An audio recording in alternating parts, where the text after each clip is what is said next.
Labi inyong baligya din nga mainom para pang bata. Pwede itong baratohon lang. Ay, sir, ang amo bang mga drinks diri sir kay kuan 100 kapin sir. Okay ra?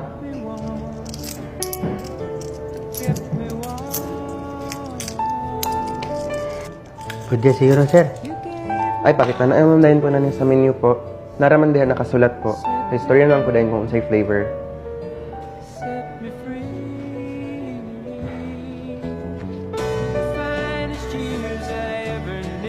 Pasensya na, sir. Dili man ako masabtan. Di man ko kabasagod. Ha? Tinuod, sir? Di ka balong basa? I'm sure, oy. Grabe po, guro, sir. Imposible nga di ka balong basa. Pasensya na, sir. Dili na ako kaya. Pakilid lang sa guro, sir. Napay mo palit po lain, sir. Tanawa na lang dire, oh.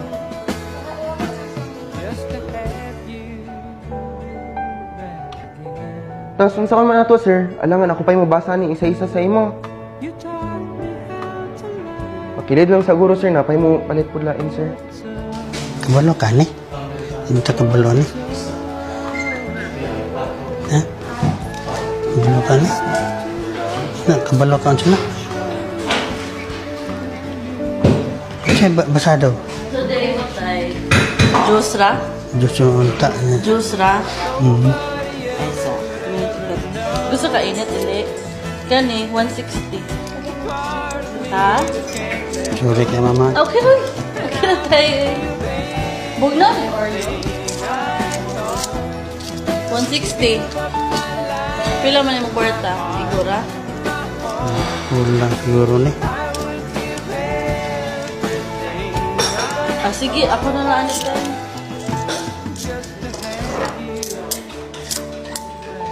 Kulang itong kwarta. Kung may smoothies nila, Smoothies? kari din ako ng strawberry cream. Pwede sa si bata. Atong dala ni mga gamay, sir. Opo. Oh, kani siya. Oh. Sige, ma'am, salamat, ma'am. Nabay ko siya sa truck. Wala pa po. Ako kanina. Kano lang. Katawa lang di ko ito. Di mo siya kabalong basa, eh. Sino? Grabe po ito, guro, mama. Ay nga. Isa nang puti ito, eh. Karoon, ang yapon siya kabalong basa po. Kaya lang kayo siya sweet kayo. Kasi, oh, hot na lang kang kuhaan lolo kay tatay ko. May isa ka ham and cheese croissant. Isa ka ham and cheese po. Isa pa daw ka ham and cheese po.